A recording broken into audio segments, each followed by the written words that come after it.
Hello everybody, Assalamu alaikum. This is me, Dr. Khadijatul Kubra, and I'm back again with another healthcare tips.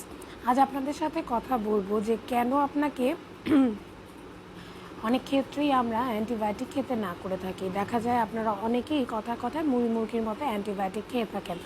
Doxycycline নামক antibiotic যাদের মুখে ব্রণ আছে তারা খাননি, এমনটা হয়তো হাতে গুনে খুঁজলে দুই একটা মেলা, তাও বড়ই ভার।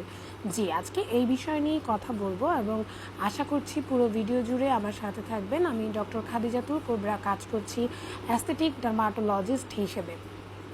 বিগত আমার প্র্যাকটিসের প্রায় 4 বছরের যে প্র্যাকটিস, সেখানে আমি দেখে আসছি যে ডক্সিসাইক্লিন যে অ্যান্টিবায়োটিকটি রয়েছে সেটি দেখা যাচ্ছে যে এই ওষুধটি খুবই অহরহ পরিমাণে আপনারা খাচ্ছেন। মুরগির মতো যে কোনো কম্পাউন্ডার, যে কোনো ওষুধের দোকানের গিয়ে শুনে মুখে ব্রণ হলেই খেয়ে ফেলছেন।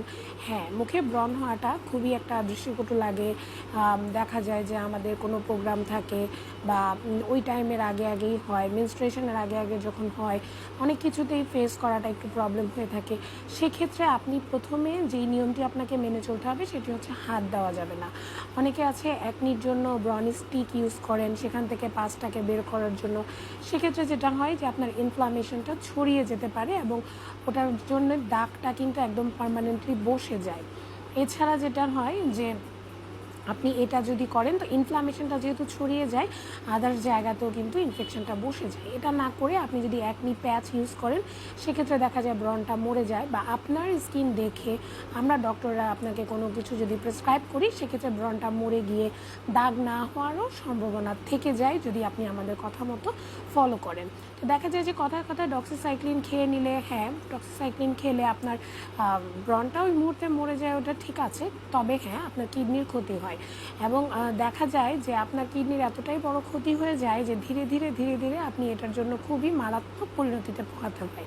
তাই আপনাদেরকে সাজেস্ট করব যে আপনারা যে এই যে নাপা বলেন বা যে কোনো ওষুধ আপনারা যে এই যে মুরগির মতো খেয়ে ফেলেন, যার জন্য পরবর্তী টাইমে আপনাকে কিন্তু সাফারার হতে হয়। প্রত্যেকটা ওষুধের একটা ডোজ থাকে এবং তা কিন্তু ওই ব্যক্তির বয়স, ওই ব্যক্তির ওজন, ওই ব্যক্তির আদার্স সব কিছুর উপর ভিত্তি করে আমরা দিয়ে থাকি। আমরা কিন্তু সবাইকে গদবাঁধা একই ওষুধ বা একইভাবে দিতে পারি না, বিকজ এটার প্রত্যেকটার একটা নিয়মকানুন থাকে এবং ওই নিয়মকানুন ফলো করেই কিন্তু ওষুধগুলো খেতে হয়।